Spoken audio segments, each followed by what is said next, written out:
Assalamualaikum warahmatullahi wabarakatuh. Bapak dan Ibu yang kami hormati, mohon jangan lewatkan satu kalimat pun dari pembahasan kali ini, karena apa yang akan kita bahas bukan sekadar kabar biasa, bukan sekadar isu yang beredar lalu menghilang. Ini tentang keputusan besar yang sedang berada di ambang pengesahan. Ini tentang hak pesangon, ini tentang masa depan ketenangan hidup para pensiunan. Dan yang paling membuat banyak orang mendadak terdiam, berpikir, bahkan bertanya-tanya adalah satu hal. Apakah benar pemerintah akan mengetok palu peraturan pemerintah tentang pesangon dalam waktu sangat dekat? Bukan hanya soal pengesahannya yang mengejutkan, tetapi keputusan besar yang menyertainya. Keputusan yang akan menentukan apakah hak pesangon dan pembayaran terkait pensiun akan dicairkan sekaligus dalam satu waktu, atau justru disalurkan berdekatan dengan gaji ke-13, yang selama ini selalu menjadi momen paling ditunggu. Coba Bapak dan Ibu bayangkan, jika kebijakan ini benar-benar disahkan, maka ini bukan perubahan kecil, ini bukan revisi teknis yang biasa, ini adalah langkah besar yang dampaknya bisa dirasakan langsung oleh jutaan pensiunan di seluruh Indonesia. Dan yang membuat suasana semakin serius, pembahasan ini bukan terjadi di ruang tertutup yang tidak jelas arahnya. Ini dibahas dalam forum resmi tingkat tinggi, Kementerian Keuangan, PT Taspen, Dewan Perwakilan Rakyat, semua duduk bersama, semua membahas dengan detail. Mulai dari kesiapan anggaran negara, kondisi fiskal, hingga mekanisme teknis pencairan di lapangan. Artinya apa? Artinya ini bukan lagi wacana mentah. Ini sudah masuk tahap akhir, tahap finalisasi sebelum benar-benar dilaksanakan. Namun wajar jika di antara Bapak dan Ibu yang mendengarkan saat ini masih menyimpan keraguan. Karena terlalu sering harapan datang, lalu perlahan memudar. Terlalu sering kabar baik terdengar meyakinkan, tetapi ujungnya tidak pernah benar-benar terasa. Maka pertanyaan-pertanyaan pun muncul. Apakah kali ini benar-benar berbeda? Apakah pesangon yang selama ini dicicil atau bahkan stagnan akan dibayarkan penuh?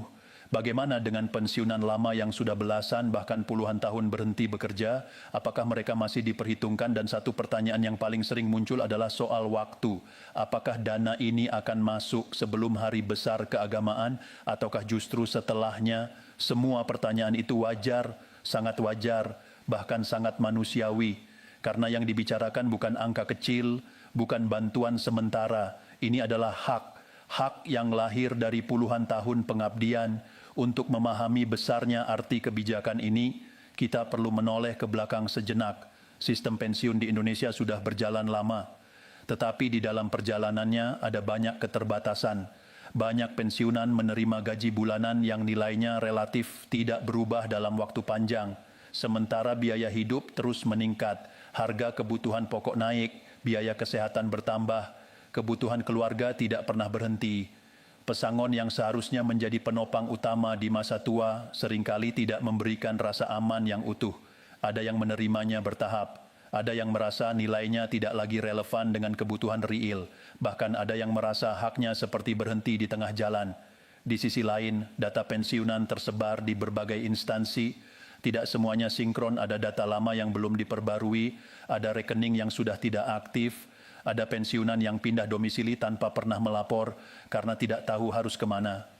Semua ini membuat proses kebijakan menjadi sangat hati-hati karena satu kesalahan saja bisa berdampak pada jutaan orang dan bukan hanya itu, bisa mengguncang stabilitas keuangan negara. Namun justru disinilah perubahan besar mulai terlihat.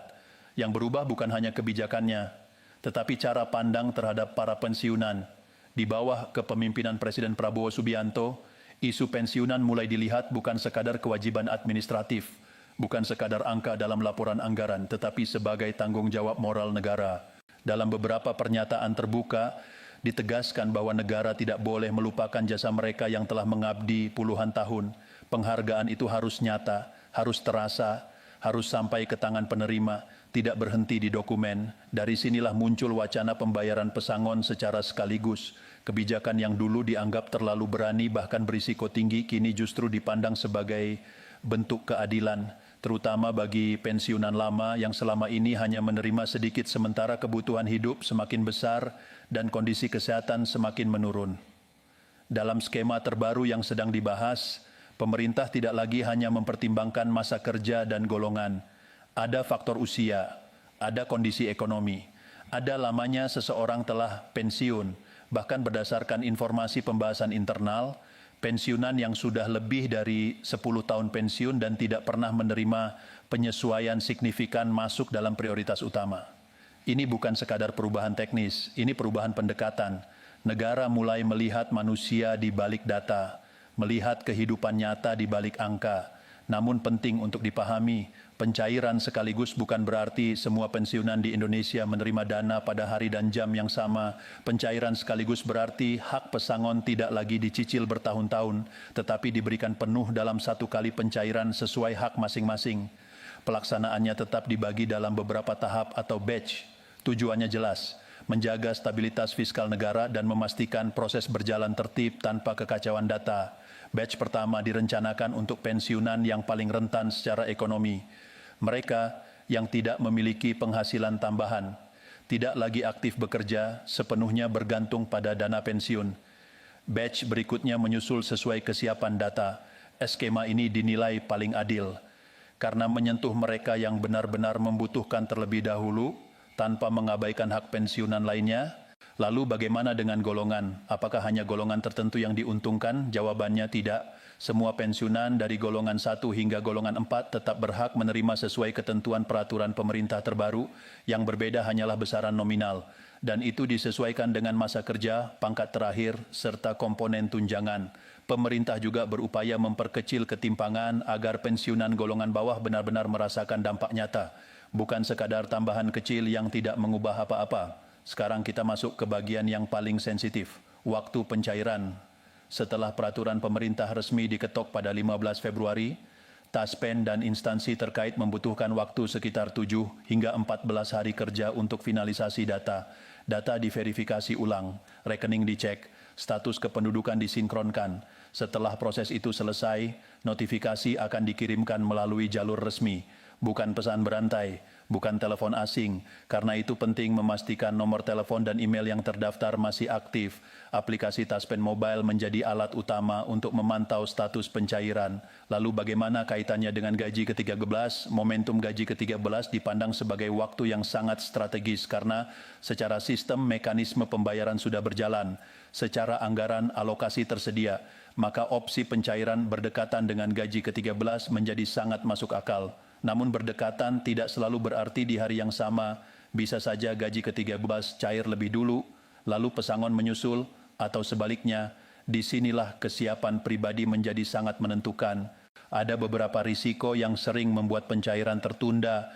Pertama, data kependudukan tidak sinkron, alamat KTP berbeda dengan data Taspen, status perkawinan belum diperbarui. Kedua, rekening bank tidak aktif atau tidak sesuai nama.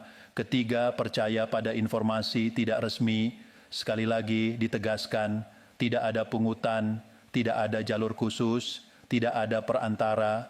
Yang perlu dilakukan sekarang bukan panik, bukan pula pasrah, tetapi bersiap, perbarui data kepesertaan Taspen, pastikan rekening aktif atas nama sendiri, gunakan hanya sumber informasi resmi, karena kebijakan ini bukan hal kecil. Ini kebijakan besar yang akan menentukan kualitas hidup jutaan pensiunan ke depan. Ini jawaban atas penantian panjang, namun perjalanan belum selesai. Masih ada tahap pelaksanaan, masih ada proses pencairan, dan masih ada peran aktif dari setiap penerima. Besok adalah hari penting, 15 Februari, hari di mana keputusan besar itu akan diketok. Hari di mana penantian panjang mulai menemukan jalannya. Tetapi satu hal yang perlu diingat, kebijakan sebesar ini tidak lahir dalam semalam. Ia melalui proses panjang, melalui perhitungan matang, melalui pertimbangan risiko.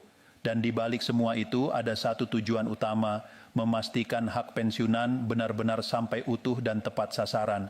Pertanyaannya sekarang bukan lagi apakah pemerintah membahasnya, karena pembahasan itu sudah terjadi. Pertanyaannya adalah, apakah kita siap ketika kebijakan itu benar-benar berjalan, dan disinilah pentingnya kita memahami setiap detailnya. Karena semakin kita paham, semakin kecil kemungkinan kita tertinggal. Kita akan membahas lebih dalam tentang skema prioritas, simulasi nominal, kemungkinan waktu realisasi paling realistis, serta apa saja yang perlu diantisipasi agar tidak terjadi keterlambatan. Tetapi sebelum itu, satu hal perlu ditegaskan.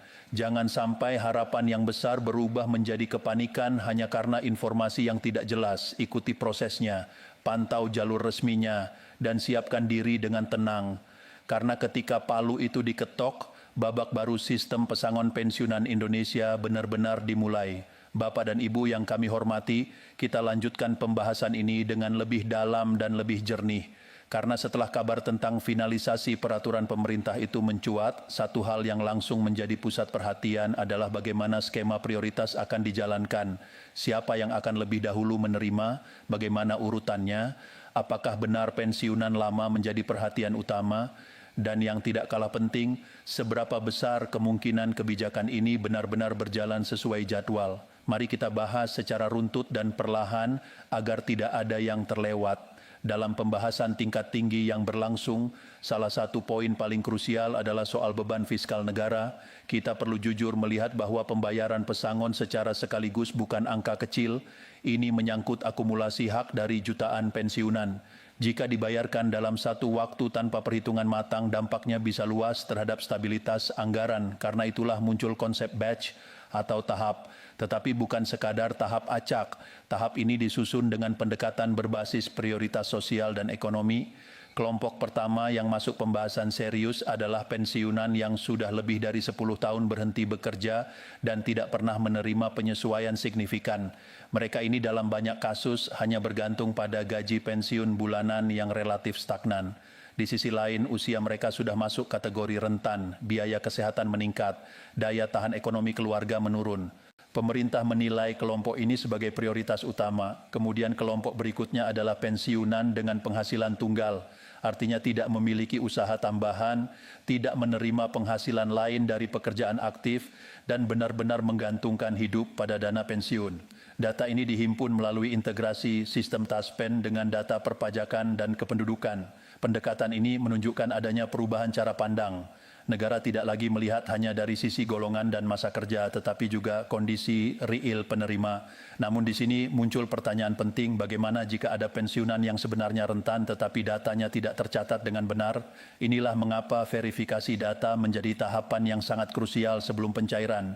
Proses sinkronisasi data kependudukan dilakukan untuk memastikan tidak ada kesalahan identitas. Rekening bank diperiksa untuk memastikan aktif dan sesuai nama. Status ahli waris diverifikasi bagi pensiunan yang telah wafat.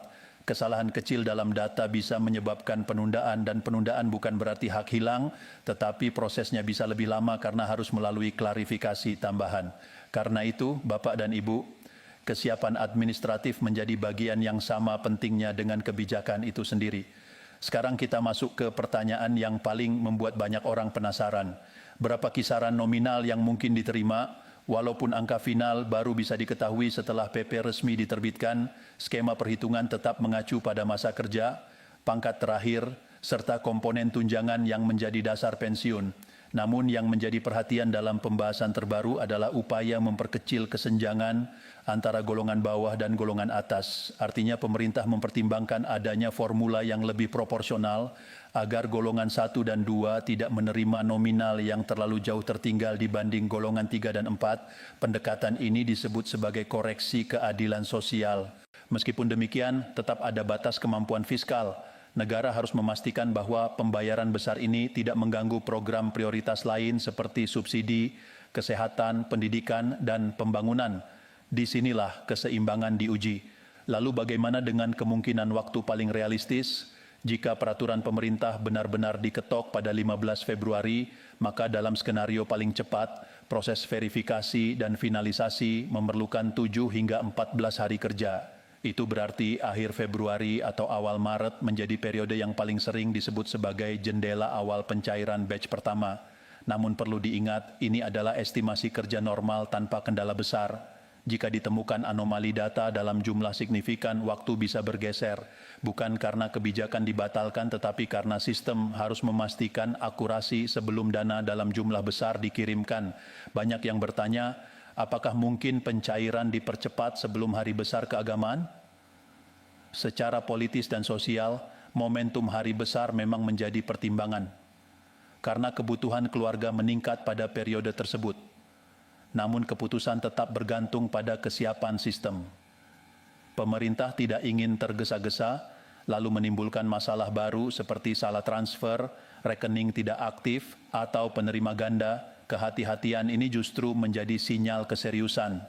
Kita juga perlu membahas satu isu yang mulai beredar di masyarakat. Isu tentang adanya potongan atau biaya administrasi khusus dalam pencairan pesangon perlu ditegaskan kembali, tidak ada pungutan dalam proses resmi, tidak ada biaya percepatan, tidak ada jalur khusus berbayar.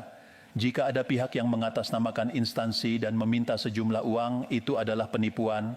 Seluruh proses dilakukan melalui sistem resmi Taspen dan Bank Mitra, notifikasi dikirim melalui kanal resmi, informasi dipublikasikan melalui website dan aplikasi resmi.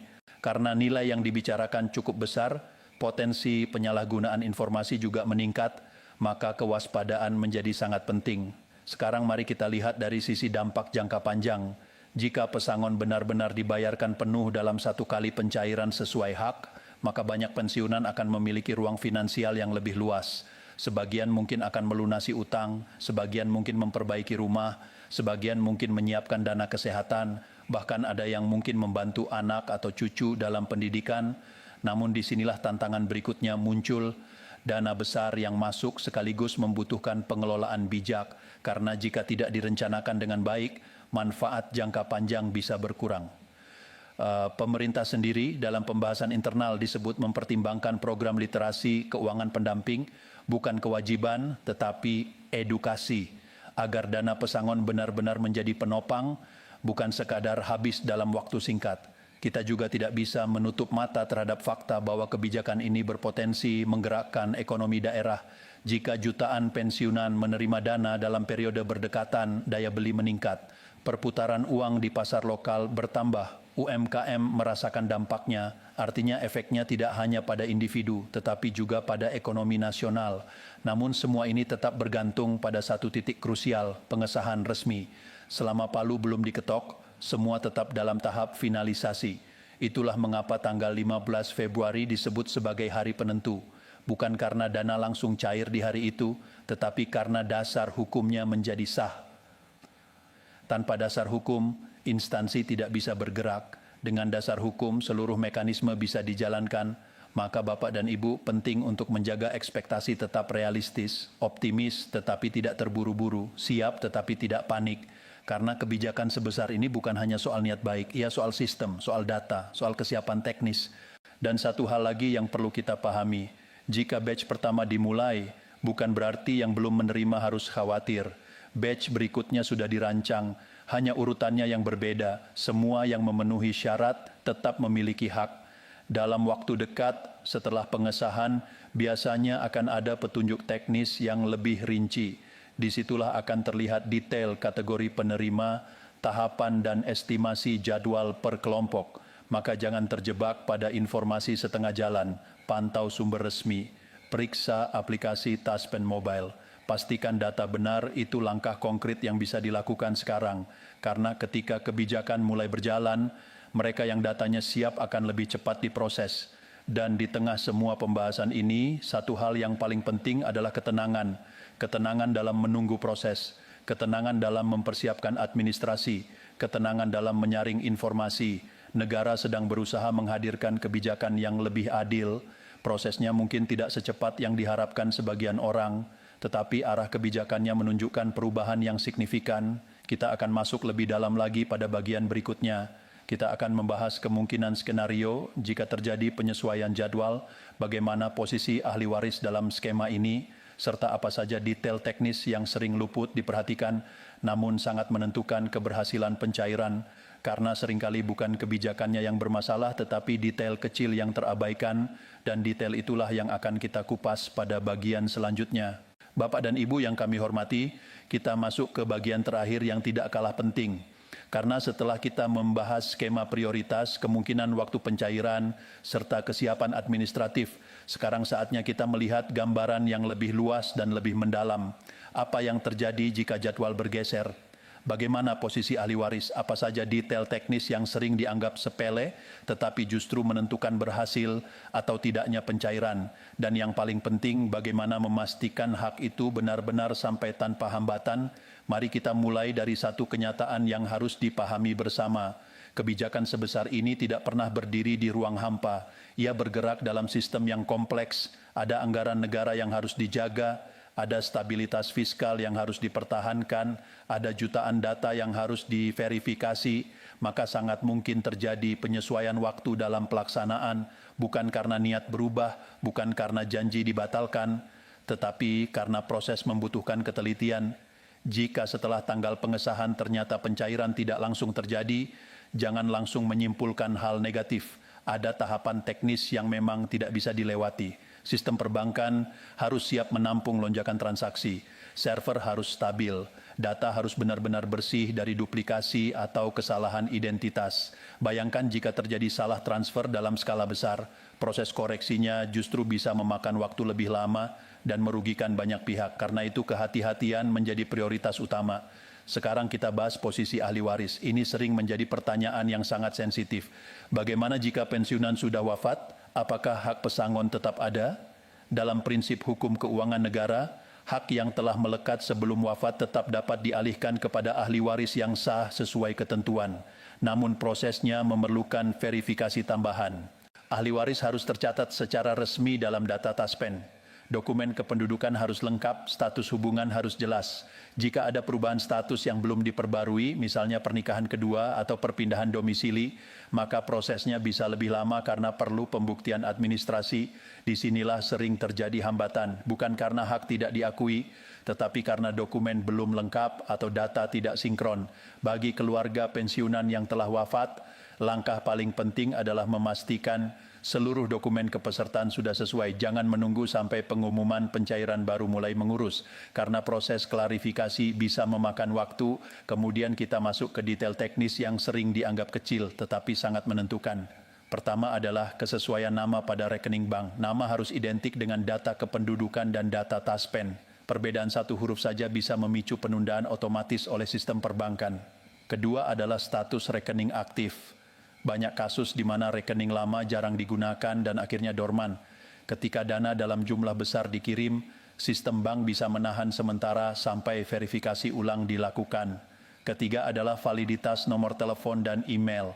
Notifikasi resmi hanya dikirim melalui kanal yang terdaftar. Jika nomor sudah tidak aktif, informasi penting bisa terlewat. Keempat adalah pemahaman terhadap informasi resmi.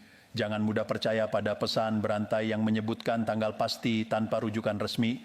Jangan percaya pada pihak yang mengaku bisa mempercepat proses dengan imbalan tertentu. Karena semakin besar nilai dana yang beredar, semakin besar pula potensi penipuan. Sekarang mari kita lihat kemungkinan skenario jika terjadi penyesuaian jadwal karena faktor eksternal. Misalnya terjadi tekanan fiskal mendadak akibat situasi ekonomi global. Atau ada kebutuhan mendesak negara yang memerlukan realokasi sementara. Dalam kondisi seperti itu, pemerintah bisa saja menyesuaikan tahapan tanpa membatalkan kebijakan. Artinya pencairan tetap berjalan, tetapi mungkin bergeser beberapa minggu atau dilakukan dalam gelombang yang lebih kecil. Hal ini bukan sesuatu yang luar biasa dalam kebijakan publik. Yang terpenting adalah transparansi komunikasi. Selama informasi resmi disampaikan secara terbuka, maka kepastian tetap terjaga meskipun waktunya bergeser. Namun, berdasarkan pola pembahasan dan komitmen yang disampaikan, arah kebijakan menunjukkan keseriusan yang kuat. Ini bukan wacana spontan, ini hasil diskusi panjang yang melibatkan banyak pihak. Sekarang mari kita bicara tentang dampak psikologis yang jarang dibahas. Selama bertahun-tahun, sebagian pensiunan hidup dalam ketidakpastian kecil yang terus berulang. Setiap ada kabar kenaikan atau penyesuaian, harapan muncul. Ketika realisasi tidak sesuai ekspektasi, kekecewaan muncul kembali. Siklus ini menciptakan rasa lelah. Kebijakan pesangon sekaligus ini membawa dimensi emosional yang berbeda. Ia bukan hanya soal uang, ia tentang pengakuan, tentang rasa dihargai, tentang kepastian bahwa pengabdian puluhan tahun tidak dilupakan, dan itulah mengapa pembahasan ini terasa mengguncang. Namun di balik harapan besar tetap dibutuhkan sikap bijak. Ketika dana masuk, Keputusan finansial harus dipikirkan matang, prioritaskan kebutuhan pokok, pertimbangkan dana kesehatan jangka panjang, hindari investasi berisiko tinggi yang menjanjikan keuntungan cepat tanpa dasar jelas, karena tujuan utama pesangon adalah menjaga stabilitas hidup di masa pensiun, bukan membuka risiko baru. Sekarang kita kembali pada titik paling penting, apa yang harus dilakukan mulai hari ini. Pertama, cek dan pastikan seluruh data kepesertaan benar. Kedua, pastikan rekening bank aktif dan sesuai nama. Ketiga, pantau informasi melalui website resmi Taspen dan kanal pemerintah. Keempat, siapkan dokumen penting di tempat yang mudah diakses jika sewaktu-waktu diperlukan. Langkah-langkah ini sederhana tetapi sangat menentukan. Dan ketika peraturan pemerintah itu benar-benar diketok, jangan melihatnya hanya sebagai berita. Lihatlah sebagai awal proses, karena pengesahan adalah pintu masuk. Pelaksanaan adalah perjalanan. Setiap kebijakan besar selalu diuji pada tahap implementasi. Disinilah koordinasi antar instansi diuji. Disinilah ketelitian sistem diuji. Dan disinilah kesiapan penerima juga diuji. Negara sedang berusaha hadir lebih nyata dalam kehidupan para pensiunan. Tidak sekadar melalui pidato, tetapi melalui kebijakan yang terukur. Namun keberhasilan akhir tetap membutuhkan kerjasama dari semua pihak. Jika semua berjalan sesuai rencana, maka beberapa bulan ke depan bisa menjadi periode penting dalam sejarah sistem pensiun Indonesia, bukan hanya karena nominal yang cair, tetapi karena pendekatan kebijakan yang berubah dari sekadar administratif menjadi lebih manusiawi, dari sekadar rutinitas anggaran menjadi bentuk tanggung jawab moral. Dan pada akhirnya yang paling menentukan bukan hanya angka yang masuk ke rekening, tetapi rasa tenang yang menyertainya, rasa bahwa negara tidak menutup mata, rasa bahwa pengabdian dihargai, rasa bahwa masa tua dijaga dengan lebih pasti. Maka Bapak dan Ibu tetaplah mengikuti perkembangan dengan tenang, jangan terpengaruh kabar simpang siur, jangan terburu-buru mengambil kesimpulan. Proses sedang berjalan, keputusan besar sedang berada di tahap akhir. Ketika palu itu diketok, babak baru benar-benar dimulai. Dan ketika dana itu akhirnya masuk, itu bukan sekadar transfer, itu adalah simbol dari perjalanan panjang yang akhirnya menemukan bentuknya. Semoga semua berjalan lancar. Semoga hak benar-benar sampai utuh, dan semoga masa pensiun menjadi masa yang lebih tenang, lebih terhormat, dan lebih pasti. Wassalamualaikum warahmatullahi wabarakatuh.